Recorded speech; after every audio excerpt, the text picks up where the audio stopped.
Absolutely. They'd be too long. Missing part. Yes. But I am very pleased to be here. I'm very thankful to the organizers. It's a real honor. This is my second time in Wingate. And of course, everybody knows Wingate for its heritage and great tradition in sports science. So for me, as an exercise scientist, it's a great honor. Today I will be talking about something that really fascinates me nowadays, is the neuroprotective effects of physical activity. This, to my opinion, is something new, and I hope I will convince you that perhaps exercise has some additional benefits more than we actually expected. So, how do I, this one? Yeah.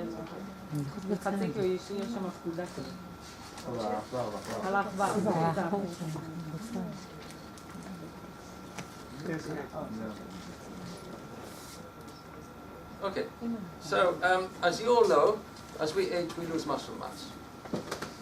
And this process is called sarcopenia. This is an MRI picture of a CT scan, of a young person. This is the thigh muscles, and this of a person of 80. As you see, we lose a huge amount of muscle mass, which is the gray area here. In addition, we see there's a lot of fat accumulating, although the total area, the exterior area, does not change much. But also there is infiltration of fat inside the muscle, and that is per se a cause of inflammation, and this speeds up muscle waste. Of course, when we actually look at the causes of the loss of muscle mass associated with aging, in other words, the cause of sarcopenia, one of the primary causes is the neurodegenerative processes that lead to damage to motor neurons, leading to axonal degeneration and denervation of motor units or muscle fibers. Therefore, we lose motor units, because once we start losing innervation between the nerve and the muscle, those muscle fibers die, and so we lose muscle units. If we plot the number of motor units as a function of age, you see from birth to 100 years of age, at the age of 80 we have lost about 2/3 of motor units. So it's a huge decrease. And this process is again exemplified here. So we have degeneration of the axon, denervation, demyelination, loss of connection between the terminal branches of the motor neuron, and so denervation of motor neurons. This lovely picture here shows that nowadays we can actually identify this denervation by losing the connectivity between the nerve and the muscle. And in fact, if we compare the connection between the nerve and the muscle, between a young animal and an elderly animal, and we look at the neuromuscular junction shown here, we see that there are important changes between a young muscle and an elderly muscle. You can see that in the young muscle there is a perfect innervation between the terminal branches of the motor neuron, innervating muscle fibers. This is what is stained here in red are the acetylcholine receptors. In an elderly mouse muscle, you can see that there is denervation of muscle fibers. Such connections are fragmented.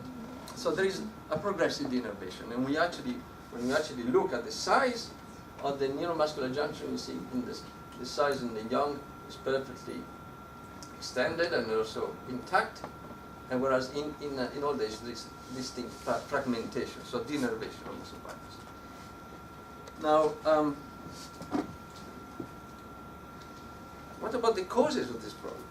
It seems as if one of the main causes is oxidative stress. Oxidative stress, which increases with age, leads to overproduction of free radicals, and these free radicals damage the neuromuscular junction. Evidence of this has been provided by this group here in 2010 that produced a mouse at transgenic mouse that did not produce the enzymes that protects us from reactive oxygen species. And this enzyme is called superoxide dismutase. So they compare the wild type mouse that has a normal production of superoxide dismutase, the wild type to a transgenic mouse that lacked completely superoxide dismutase. So you can see that the mouse that was lacking superoxide dismutase had a much smaller total muscle fat, the total muscle content, and when you actually compare the size of the muscle in a transgenic mouse, it's much less than in the wild type. When we actually measure the size of the muscle fibers, you can see that the size of the muscle fibers is the distribution of the size, and this is the wild type, this is the transgenic mouse. You can see that the transgenic mouse has much lower cross-section areas of the fibers. And as a result of this, there is an overproduction of course, of peroxide, which is free radicals, in the transgenic mouse. Therefore, a much lower production of ATP. So there is mitochondrial dysfunction, of course, because the reaction oxygen species damage the mitochondria, so that you have a much lower production of mitochondria and distinct damage to the neuromuscular junctions. So there is fragmentation on the neuromuscular junction. So what I'm saying is that the oxidative stress causes damage to mitochondria, leading to denervation of muscle fibers and damage to the neuromuscular junction.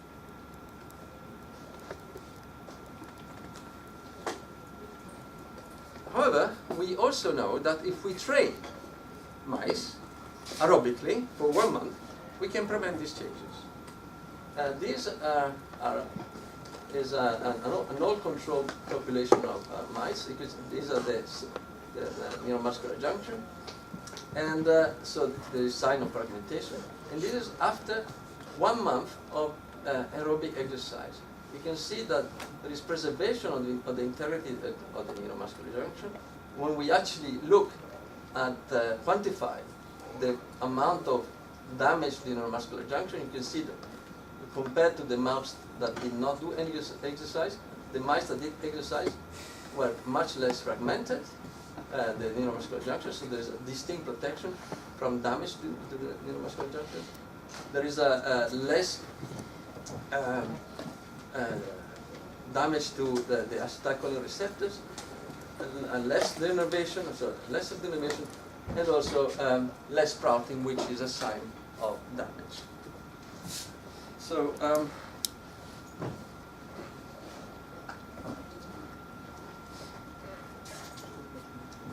of course, these studies are very difficult to do in humans, or if not impossible, but what we can do in humans, we can count the number of motor units. And there has been this study here done by this group in Canada that measured the number of motor units in young people, in older sedentary people, and in master runners. So old people that keep running throughout their life. You can see that if you keep running throughout your life, you will never get old. You will never get old. Sort of. So this is a very extremely encouraging. You can see that the number of motor units is absolutely comparable to that of young people.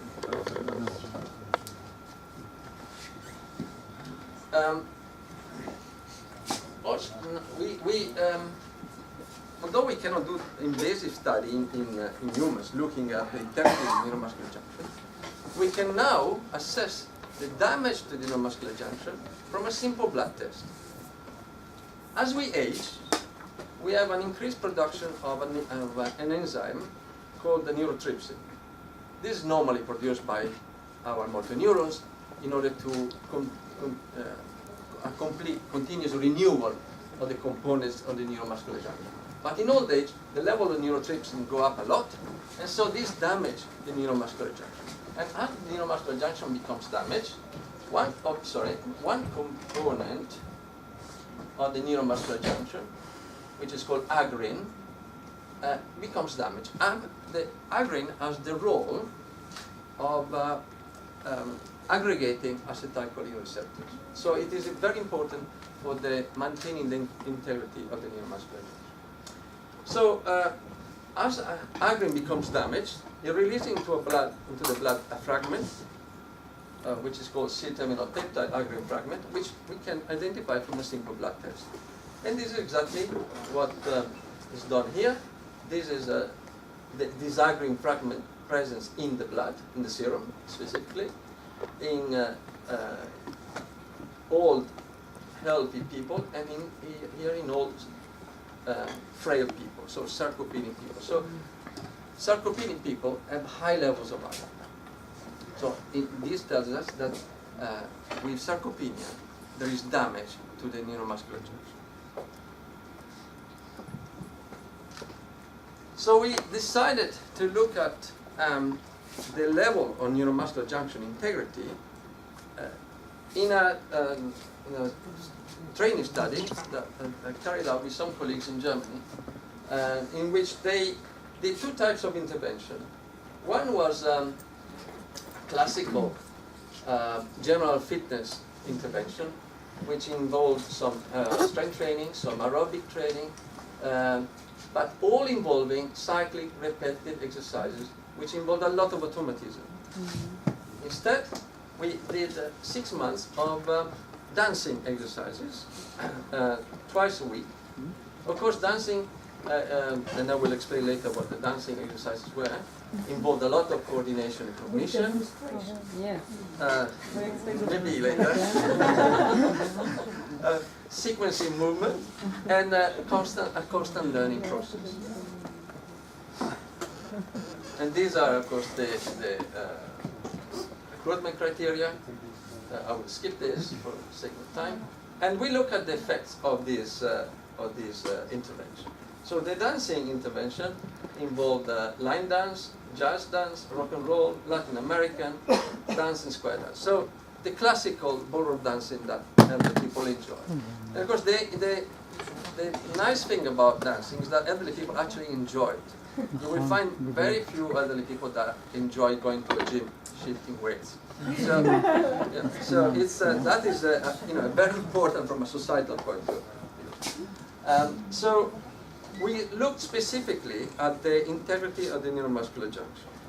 So we measure level of agrin in the blood, agrin fragment in the blood, and of course we compare the levels to that of a young population. These are the agrin levels in a young population, so very low as you would expect. This is a population of elderly sarcopenic people.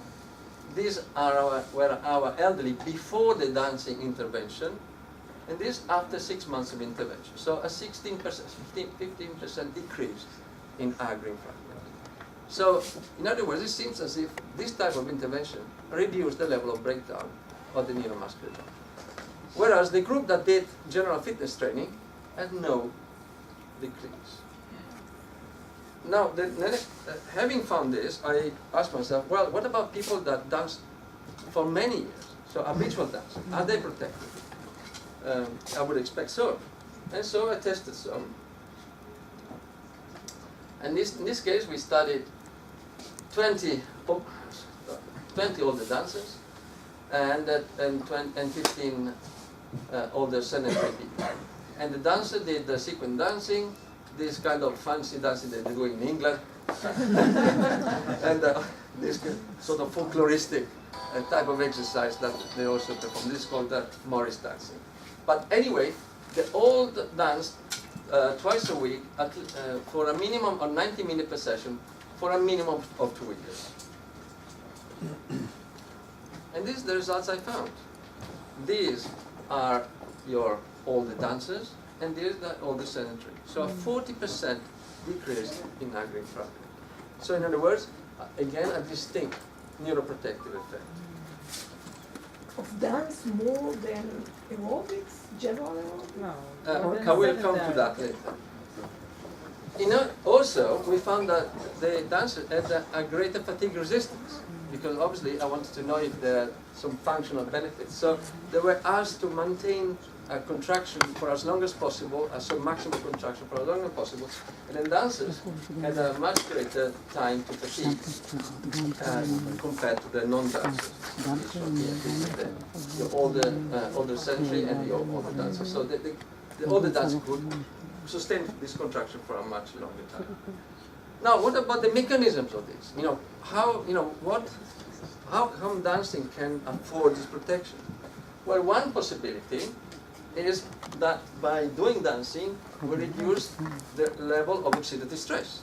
And in fact, there is evidence that aerobic exercise, both in male and female, leads to a reduction in, an increase in superoxide dismutase activity, which is the enzyme that protects us from oxidative stress. So the greater is the level of SOD, the greater you are protected from oxidative stress.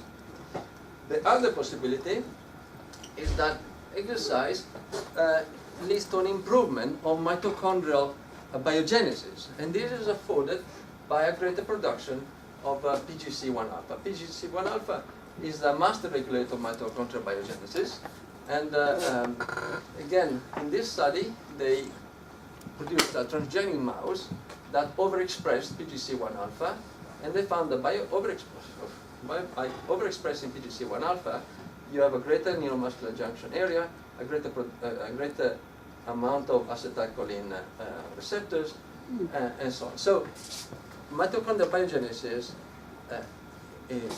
seems to favor integrity in the neuromuscular junction. And this is for a very simple reason. The neuromuscular junction is extremely rich in mitochondria.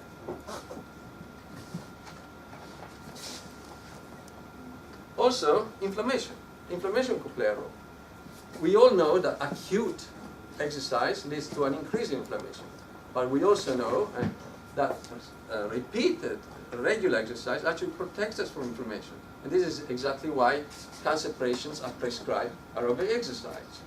And so this is very clearly exemplified in this slide that shows that increased acute exercise increases ROS and cytokines levels, but chronic exercise, regular chronic exercise, actually decreases the inflammation and the damage.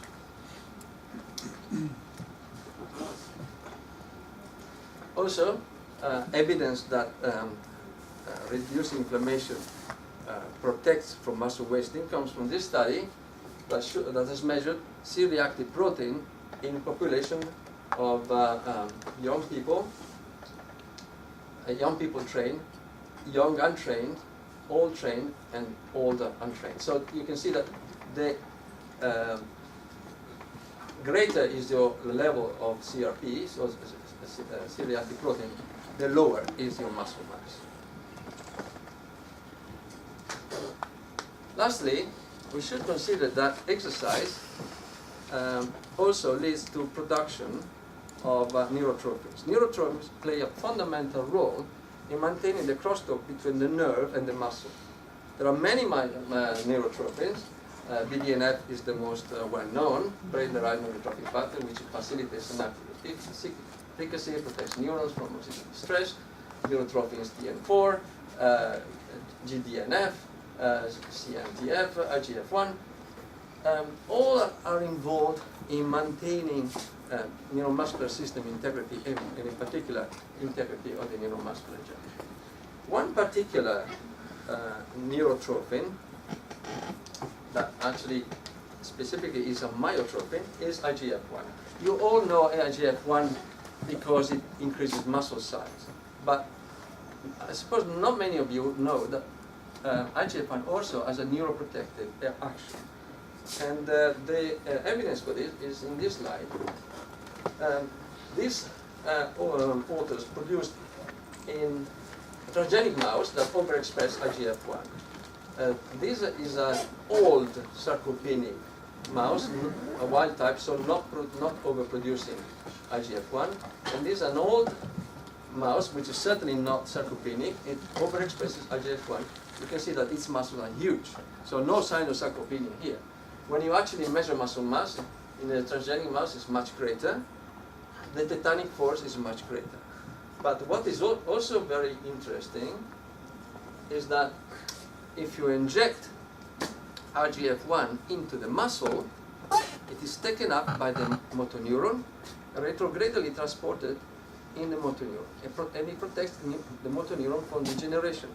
And when you actually measure the size of the neuromuscular junction, it is protected. The evidence is shown here. This is an injection of the. Oops, sorry, I'm a bit too fast with this thing. If you inject IGF-1 into the muscle, it can identify IGF-1 in a motor neuron. So it has been taken up by the motor neuron. The proof is that if you transect the spinal cord, there is no more staining, so this flow of IGF-1 is stopped. And you can see that in the result of taking up IGF is an increase in the size of the neuromuscular junction. The functional implication of this is that the maximum force produced by the muscle is greater. Okay? So this is a sign that by injecting IGF, it has also a neuroprotective effect. Also, we have evidence that exercise leads to a production of BDNF, trophic factor, and this production of IGF and BDNF is extremely rapid. Just after 4 hours, you have a huge increase of IGF level, as shown here. But we should also consider that exercise works synergistically with other interventions. And these other interventions are a cognitive activity and also calorie restriction. So if we are able to control these three types of intervention, we are able to stimulate the same signaling pathway in the motor neurons. So in the nervous system, all along the nervous system. This has been shown by Matson et al. Very clearly, and fundamentally, these three interventions, exercise, cognitive challenges, and energy restriction, and by energy restriction, I don't mean starvation, I mean just a reduction by about 20 to 30% of the total caloric content, maintaining the balance between each nutrient. This seems to prolong the longevity of motor neurons, and in animals extend longevity. So it seems in the work, because all interventions work synergistically. So the message is we should also think not exercise only for the muscles, but also for the brain, as this person seems to take on board. Dual task. Dual task. Of course, ladies are very good at multitasking. So we have a lot to learn from ladies. That's why they don't get paid.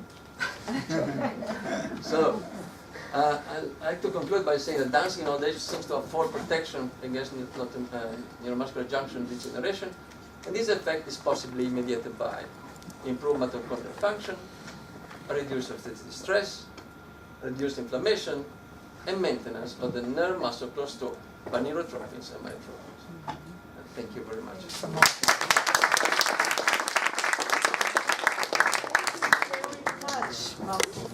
Great presentation. You stated that injecting the IGF-1 directly to the muscle basically protected it. What would a preferable exercise be? Because that just makes me want to look for injections of IGF-1. It's like an anti-aging. I can't hear. Have you heard the question? I think you said what type of exercise does it? Yeah, but injecting IGF-1 isn't that available. So. No, we should consider that exercise leads to production of IGF-1 normally. So if you are able, what the message is, if you do exercise regularly, and perhaps you alternate between aerobic exercise and strength training, you optimize the production of IGF-1. And IGF-1 is certainly fundamental for maintaining muscle mass, but the news is that it's also fundamental for protecting the neuromuscular junction, motor neurons. One more thing, you said that caloric restriction would also stimulate it, and not starvation. Yeah. But what about fasting? The intermittent fasting method? Well, or is it not? Yeah. Not research enough? Yeah. I'm not an expert in nutrition, so I cannot answer your question, but I guess that if it is done on a regular basis, yes, it would have some positive. Thank you for a very interesting presentation. You presented here, I'm not familiar with this marker, that we can easily measure in a standard blood drawing, right? So would you recommend routinely to measure this in elderly population as a marker for sarcopenia and for intervention? Yeah, in fact, it has been proposed, this is agrin, it has been proposed as a marker for sarcopenia. The only thing to watch out is that there is no neuropathy, because neuropathy, nephropathy, so damage to the kidney. Kidney damage leads to increased levels of agrin. But you can do that by simply measuring creatinine, and if you know that the patient has normal creatinine levels, then agrin can be used for agrin. Thank you. One more? Well, I'll ask you, Marco, what are the additional benefits of dancing as compared to whatever, running, aerobic exercise in this anti-aging process? I think it's mostly adherence to training or a physical activity. Most of the people will adhere, and probably you will agree with me, most people will adhere to something if it is fun. And then also, it is particularly important for elderly people that often becomes isolated because the partner has died, they don't go out to the house, and so by participating in a fun activity that leads to more socializing, they actually enjoy, in addition to the physical benefits, this is the main advantage of it. Thank you very much.